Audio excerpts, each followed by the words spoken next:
What if you could take decades of wisdom from India's greatest market masters, we're talking people like Monish Pabrai and Deepak Shenoi, and just boil it all down into a single playbook? Well, that's exactly what we're going to do here. We're going to decode their secrets, everything from mindset and strategy all the way to the end game. Let's get started.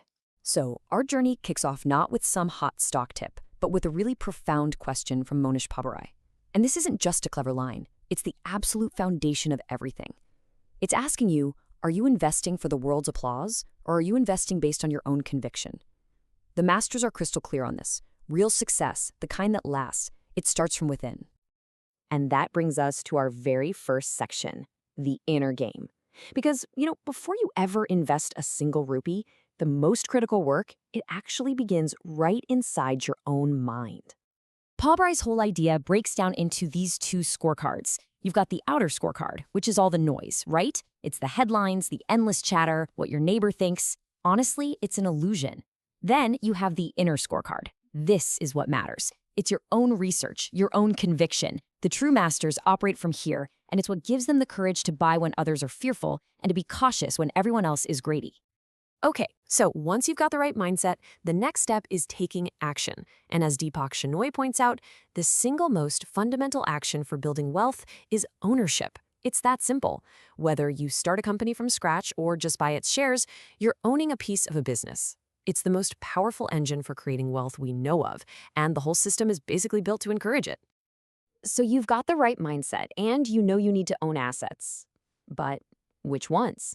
That's the million-dollar question, isn't it? And it brings us to section 2, the strategy. This is how the masters actually go out and hunt for those truly great companies.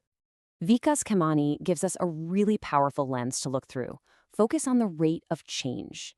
You see, markets can get stuck on old stories. But what's actually changing right now? Is there new management? Is the competitive landscape shifting? The market is often really slow to price these changes in. And that little gap between perception and reality, well, that's where you find incredible opportunities. And, the biggest driver of change is almost always the management team. Vaibhav Porwal gives us this fantastic miles framework to size them up. It's basically a checklist for the essentials: management quality, integrity, leadership, ethics, and of course, the ability to scale. Because in the long run, you're not just betting on a business model, you're really betting on the people who are running the show. And this is the crucial question, isn't it? I mean, it's one thing to have a great leader for a year or two, but what is it that creates a company that can truly dominate for a decade or more? Upal Sheet's answer is to find businesses with deep, sustainable advantages. We're talking about things like a powerful brand, or what's called a virtuous cycle, a flywheel, where success just feeds more success. These intangibles, they're the secret sauce. They're what allows a company to consistently widen the gap between itself and its competitors. Now, finding the perfect company, that doesn't mean the journey is going to be easy. Far from it. Every single investor faces the storm at some point. So our next section is all about how to survive it. Let's talk about the test. Just picture this number, a 35% drop in your portfolio. That's not just a number on a screen. That is a visceral, emotional punch to the gut. Deepak Shenoi says this is the point where most people start feeling truly, deeply lousy, where the fear just becomes overwhelming. So what's his advice, which he borrows from The Hitchhiker's Guide to the Galaxy, the two most important words in all of investing: don't panic. So simple to say, but maybe the hardest thing in the world to actually do. Your ability to follow this one simple rule will probably determine your long-term success more than anything else. To make this feeling more real, Shenoi uses this term called the uncle point. It's that moment of pure capitulation, where the pain is just so great that you want to give up and call for help. The masters, they know this point exists. They expect it. They respect the fear it causes, and they build their entire strategy around surviving it without making rash, emotional decisions. Surviving isn't just about market crashes. It's also about enduring these really long periods where nothing happens. Monish Pabrai points to this incredible 17-year stretch where the US market basically went nowhere. 17 years. This just goes to show you the single most important skill for an investor: patience. The ability to just wait, knowing that value is being built up underneath all that silence. So what's actually going on during these long, flat periods? Sumit Nagar has the absolute perfect analogy for it. When a company's earnings are growing, but its stock price is just sitting there, stagnant, It's like you're compressing a spring.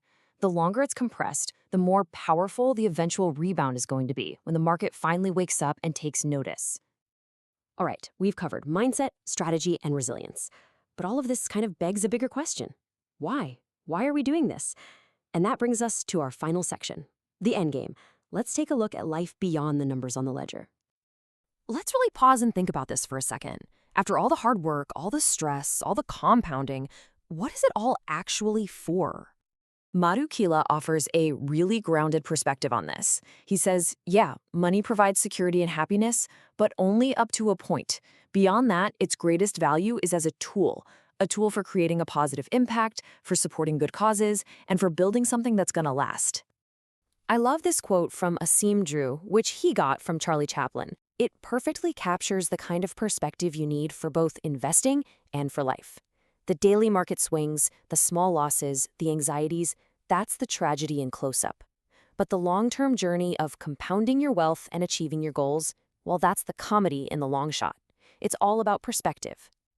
So Asim Drew boils a meaningful life down to these 3 simple steps. And investing? Well, investing is the engine that can power this whole journey.